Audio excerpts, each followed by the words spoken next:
You're watching the JJ Podcast. We are so excited to chat this week with Jennifer Parker, a leading expert in defence and national security. Jen was a warfare officer and specialised in anti-submarine warfare. She has a specific focus on maritime strategy and served for over 2 decades as an officer in the Royal Australian Navy. Jennifer is now a prominent analyst, media commentator, and strategic advisor, and has joined us today to share some insights into Australia's defence position on a global scale.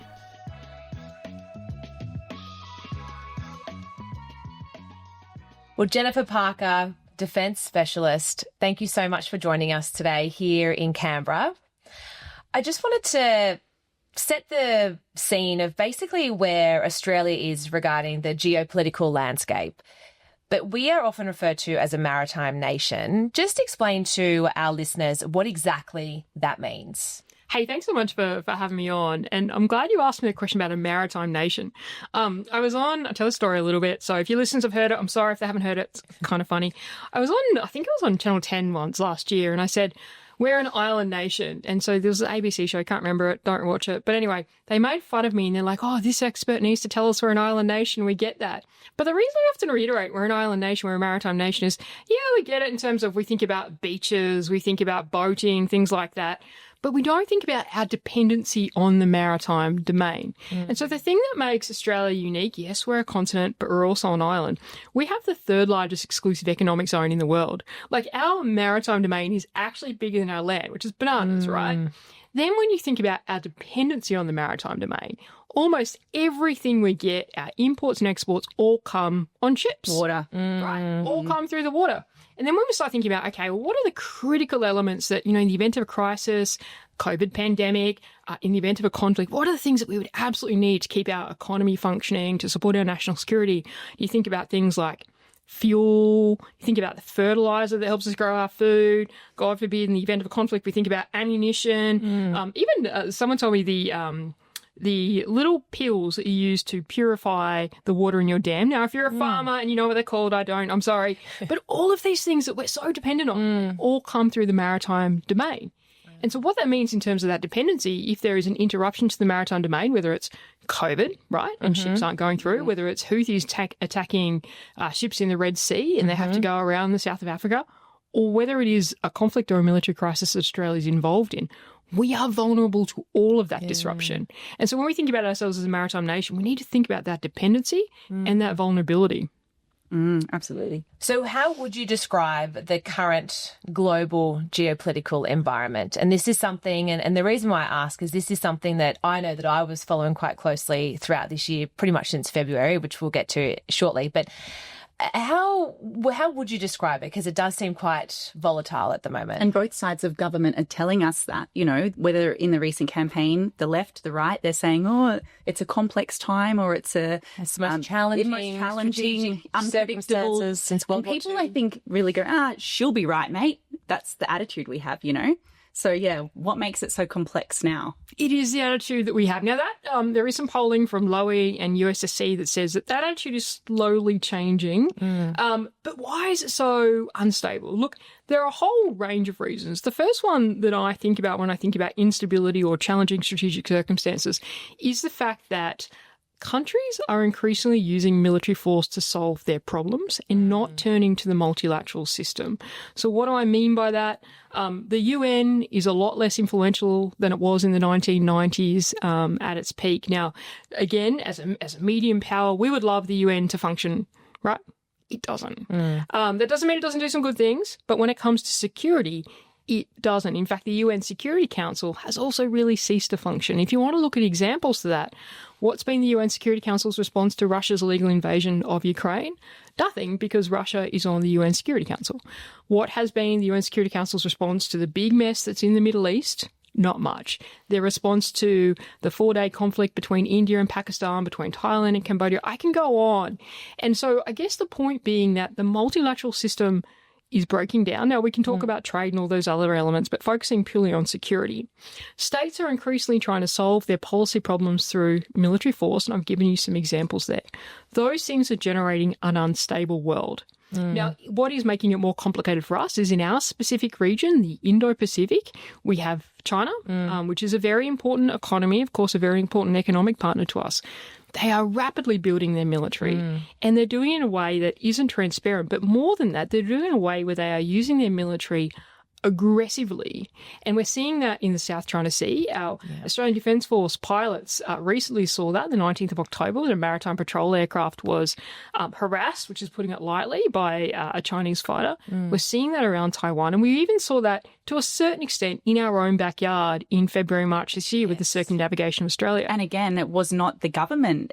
It was a pilot that notified. Well, that was when they were doing those live drills off the coasters. That's the narrative. I don't. We can get on. Tell us the story, because that's what I was alluding to about how since February I've been watching very closely, because we were out on the campaign trail and people were freaking out that there was these Chinese warships off the coast of Australia conducting live drills, and it was a Virgin pilot that had to notify authorities and the government. And I think that's when people started to really freak out of, okay, we actually are quite vulnerable if it's a Virgin pilot that's needing to notify our authorities. And judging by your face, and we do feel this, I see this, you can fill us in, and maybe that might make people feel a little bit better about that situation. So I think people should be concerned about how the world is deteriorating and what that means for Australia. I think when we think about Australia as an island nation, which I can't say enough, even if the ABC wants to make fun of me for it, we think about our dependencies. Of course, we're going to feel vulnerable when a task group from another nation, so people called it a flotilla or a fleet, it was 3 ships, like let's not overrate it, but went and circumnavigated Australia. Now, why is that different and what does that mean? Well, it's different because Australia is not on its way to anywhere. Like, it's not like, I'm going to head to Europe, so I'll just go via the south of Australia. Yeah. Right? They're not coming for a port visit. They didn't come in and throw a cocktail party and host us all on board, which would have been fun. I would have gone. So it was about demonstrating capability. Now, where I kind of wince when people say, a Virgin pilot told us about it, look, that's not true. But it is probably an example of a failure of strategic communications and gets the point that we need to be informing the public much more about what's happening. So the way that we know where ships are, to be honest, ships are detected by satellite and over-the-horizon radars and things like that. We have the ability to track ships going around Australia, and we know how to do that without relying on a Virgin pilot. In the case of the Virgin pilot scenario, so one of the things the Chinese naval ships did when they circumnavigated Australia was they did a gunnery firing. Now, often in the media, people go, they did a missile firing. Yeah. They did not do a missile firing. They fired the guns on their ship. They did that in international waters, so 340 nautical miles from Australia.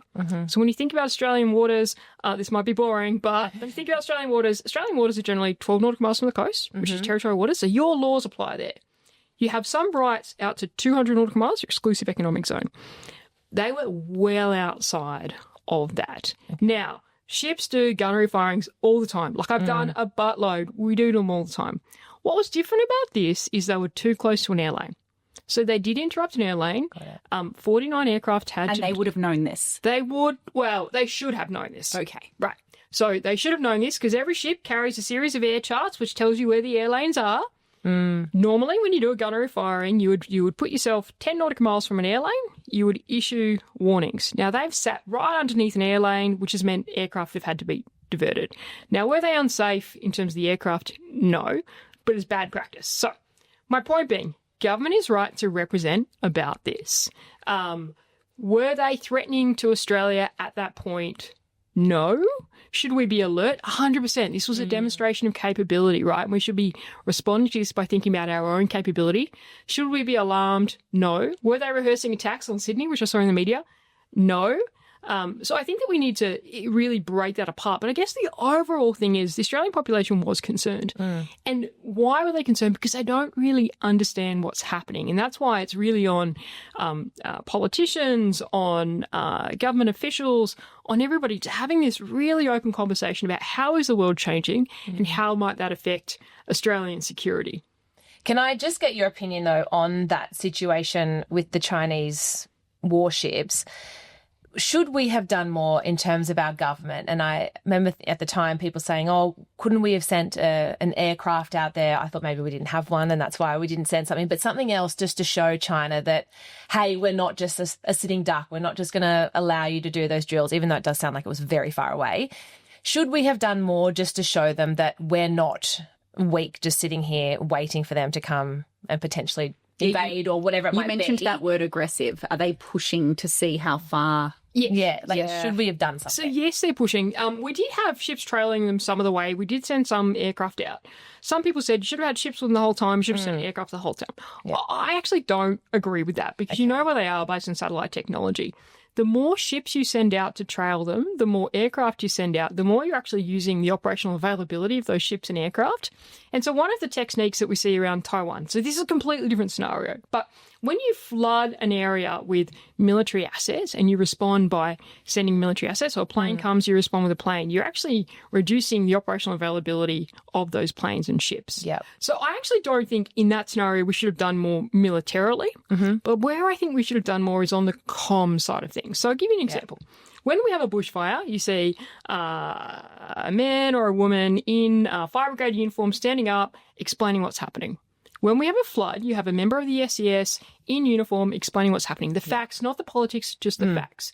When we have a defence crisis is a strong word. That wasn't a crisis, but a thing that the public is interested in, we have politicians explaining it. Yeah, we had Richard Miles. Yeah. Right. The problem is, no matter who you are, if you're a politician, you explain something, what you say becomes political. Yeah, so absolutely. I think what we need is a defence spokesperson who just explains the facts to the public. You know, what is happening? Okay, the ships are here. We track them via satellite. Gunnery firings happen all the time. They're outside of Australian waters. Yes, they shouldn't have done it that close to an airlane. Just explaining the facts. It would have taken the politics out of it. Yes. Because then the journalists have a field day with the politics. Right, 100%. And there's probably another example of this. So the election campaign sounds like a long time ago, but in the first week of the election campaign, there was for 48 hours the Chinese spy ship saga. Now, China does send spy ships to spy on our exercises.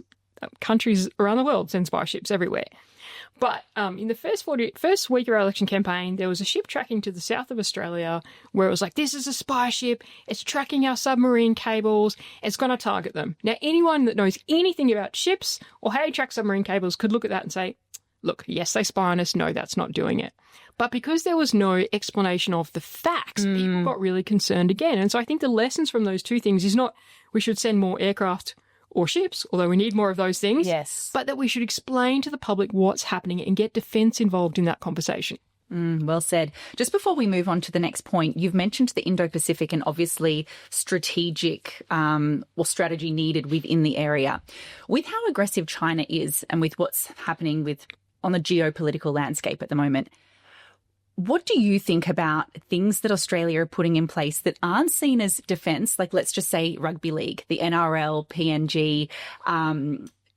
Do you think that this is good for Australia and that there's obviously a bigger picture at play? Yes, I absolutely do. So when you think about defence, when you think about security, you need to think about a concept called grand strategy. And your audience might yawn at that. But what is grand strategy in a nutshell?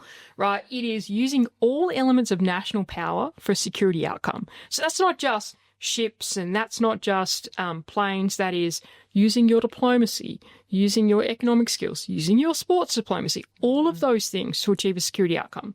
And when you think about grand strategy for a country, and it's very clear that China has a grand strategy, then you can see actually, well, investing in a rugby team in PNG, that is actually bringing closer ties, bringing us closer together. PNG is critical to our security. It's a good investment. So I think if you think about using all aspects of national power, you can understand how that links into our defence and security. Awesome. I want to talk about another topic that has really been doing the rounds, making headlines, people questioning whether it was a waste of money, whether we should have been doing it, and that is AUKUS. Ooh. I personally think that it was something that was really important just purely because of the submarines, but you're obviously the expert here. I was just going by whatever I was reading throughout the campaign. Can you just explain to us the significance of this AUKUS partnership and why the submarines are so crucial to add to our arsenal?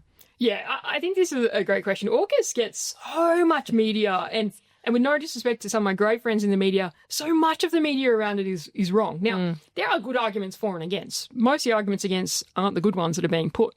So why do I think AUKUS matters? Well, firstly, if we go back to this thing of Australia being an island nation, okay, our dependency on trade.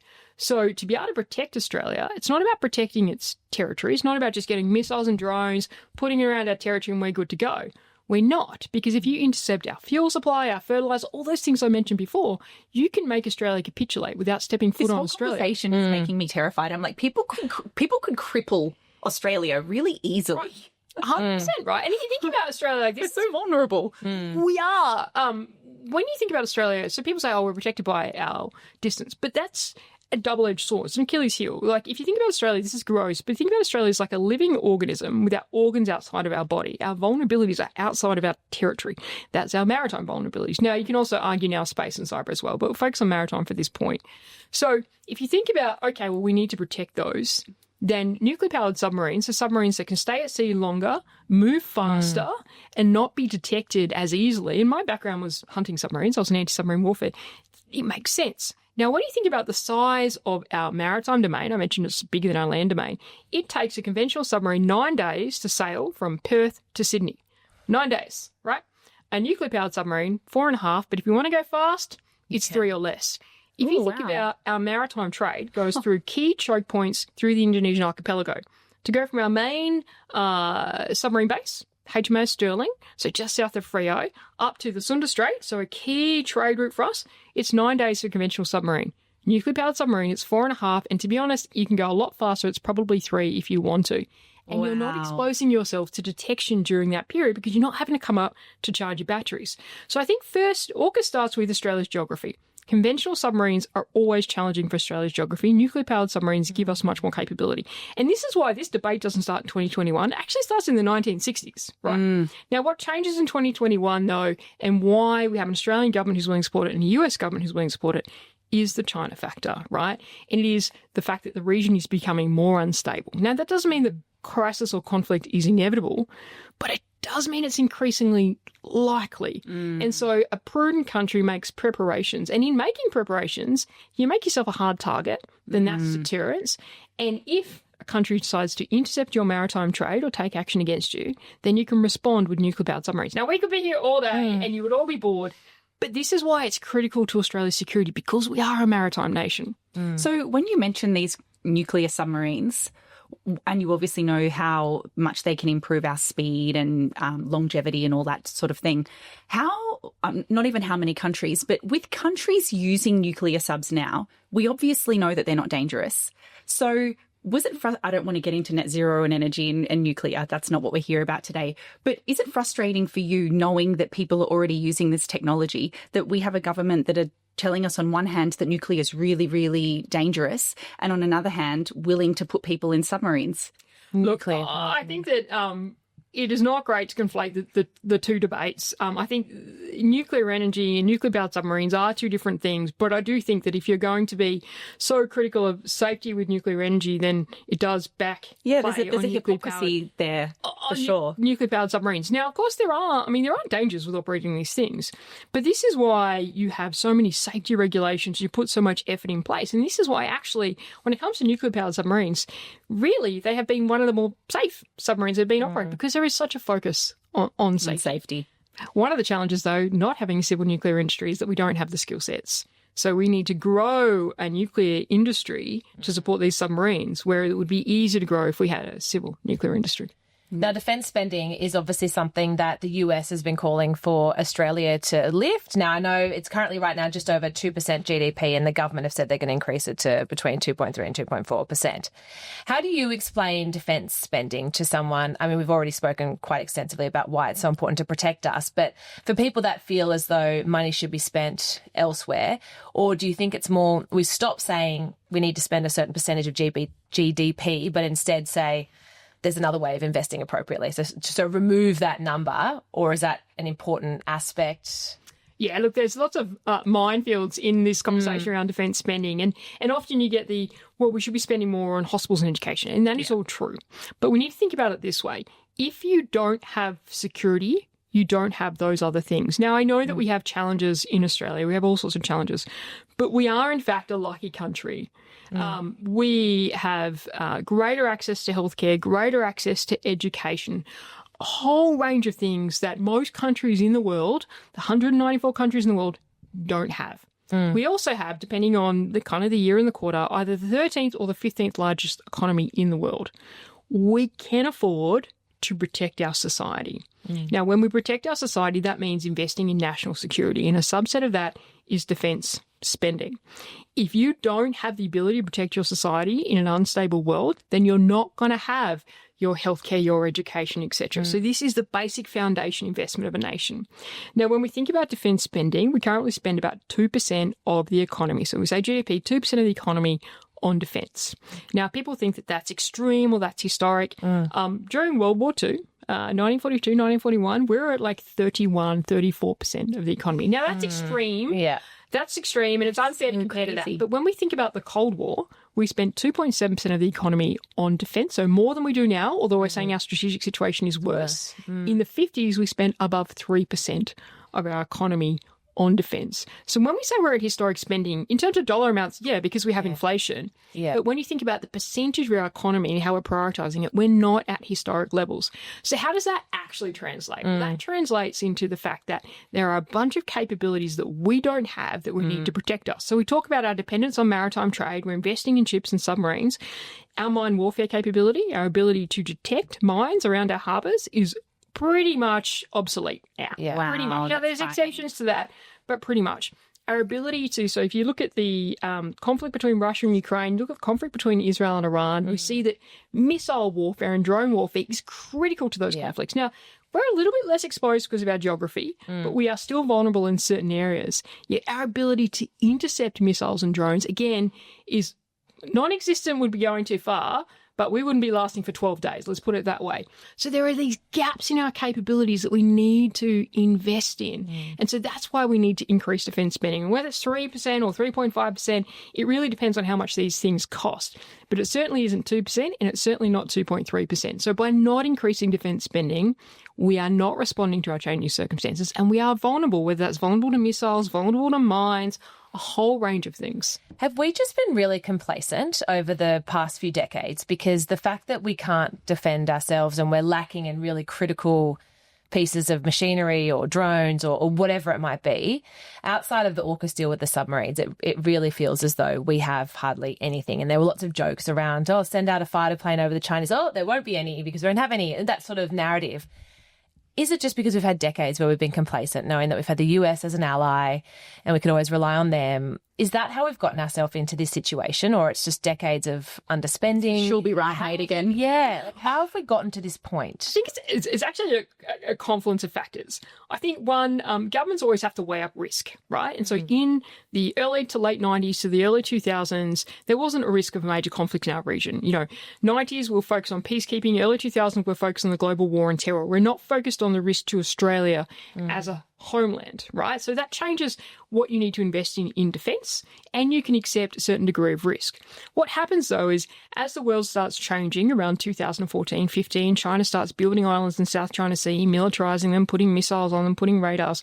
We're not responding with our defence spending. In fact, 2 years before that, we'd actually gone through a significant defence cut in the Gillard government, where we'd got to 1.3% of defence spending. Wow. So really, it's not decades of complacency. I think it's decades of government managing risk, but I think it is the last decade of not responding to our changing strategic circumstances. And so I'd say that, even in 2020, we had a significant defence strategic update that came out and said, we don't have 10 years warning time. Now, that didn't mean that conflict is tomorrow, but it meant that, it's increasingly likely, and although not inevitable, we're not going to have years of warning time to build ships or build missiles, etc. We didn't increase defence spending at that point.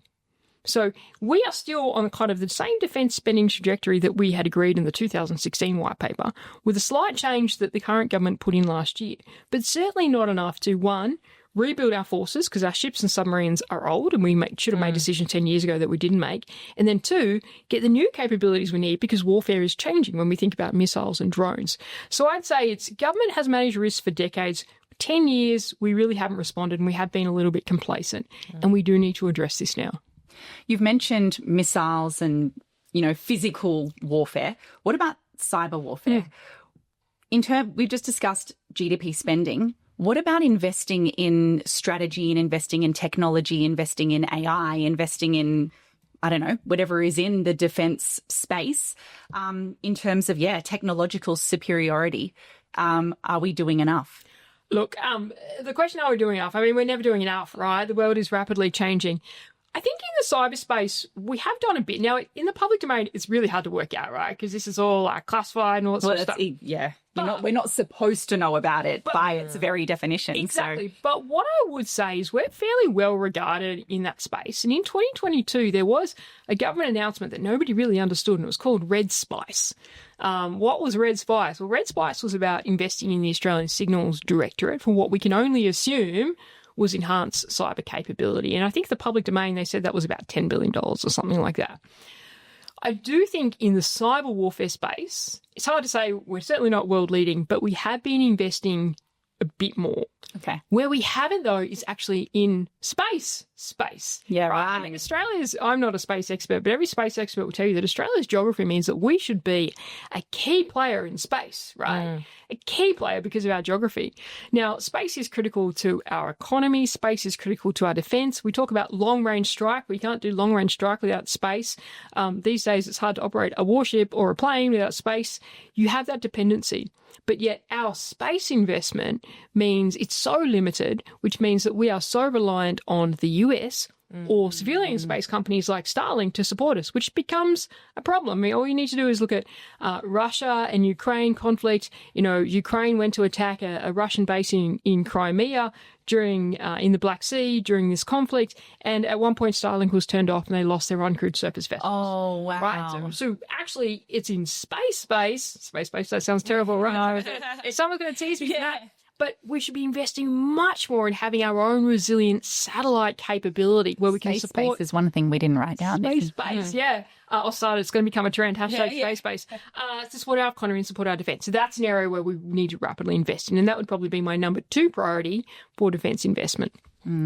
What's something, if you could speak directly to Australian voters, what is it that they need to know the most and appreciate the most about defence in this country? Look, I think that the biggest thing that they need to appreciate is how the world is changing and what that means for our defence. And in a way that's not alarmist, like, you know, yes, Australia's not about to be invaded and attacked tomorrow, but they need to grapple with the fact that the potential of Australia being attacked or a maritime sea lines of communication being intercepted or being attacked in cyberspace, it's not unlikely. It's not remote. And I think sometimes because we have had such a lucky life in Australia, and I don't mean to diminish those that have had struggles, but compared to the rest of the world, we have had a lucky life.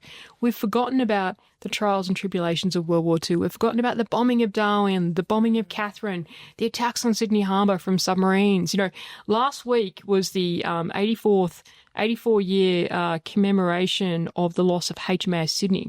HMAS Sydney was in the Indian Ocean, not too far from Australia. There was a German raider down here. Sydney was sunk. 645 lives lost in a day. The families didn't know for weeks what had happened to it. I'm not trying to scare people, but I think we need to just grapple with the fact that although these are not probabilities, they are possibilities. The world is changing and we're not immune to that. It's not just something you see on the TV screen. That is the conversation that I would have with the Australian public. You mentioned before, and we're going to wrap up in a sec, but you mentioned before something that I really liked where when you've got a fire issue, there's a firefighter explaining things. When you have floods, there's an SES agent explaining things. I think we've discussed this before in our podcast with people where we think that there's a lack of Aussie patriotism and that affects our defence force and people joining the ADF. Do you think that if there was a defence expert explaining this stuff as simply as you're explaining it now and politicians got out of the way, that maybe there would be more of an uprise in people wanting to go and join, whether it be maritime or whether it be Air Force or, you know, whatever it might be, understanding that there is a bigger thing at play here?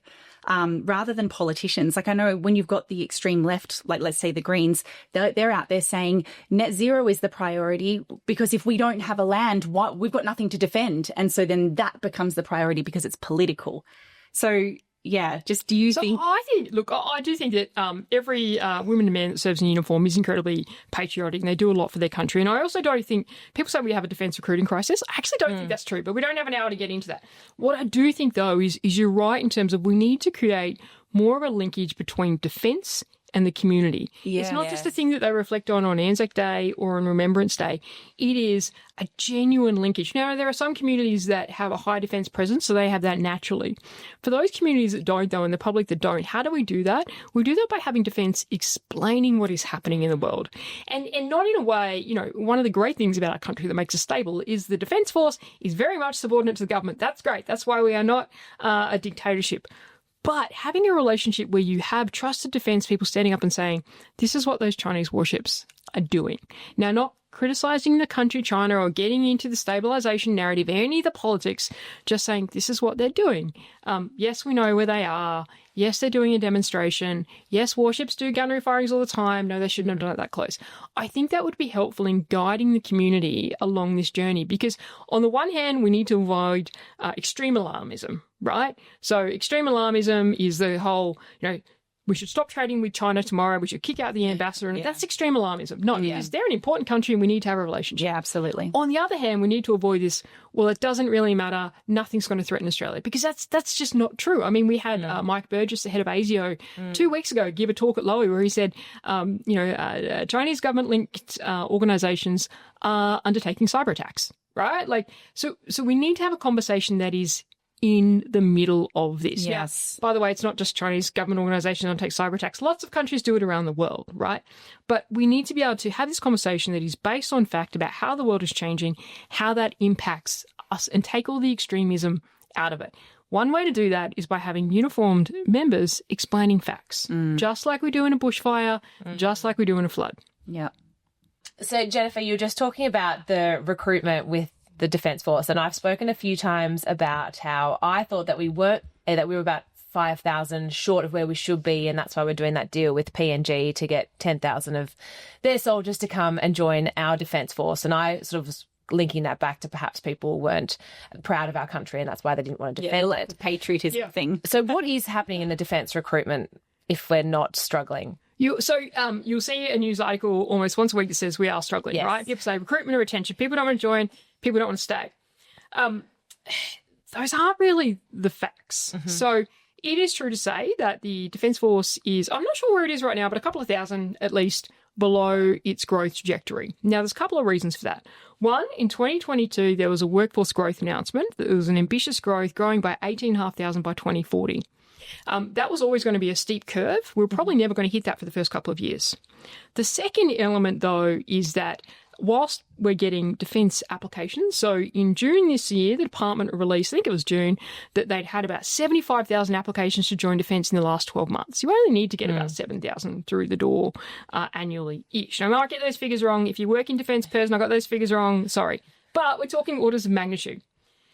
Part of the problem is, although you're getting 75,000 applications, it's taking too long for people to get in the door. So Matt Keogh said earlier this year that it was taking about 260 days or something like that. It should take about 125. No kid leaving school, and yes, we have all sorts of people join defence, but no kid leaving school is going to wait a year to get a job with defence. So I actually think that based on those numbers, so 75,000 applications in the last 12 months, they're getting the right applications. The process is just taking too long. Why does it take too long? Of course, there are a whole lot of bureaucratic elements. There's also an element of accepting risk, accepting the fact that if you need to grow, then you'll accept risk in this medical or this background check or et cetera, et cetera.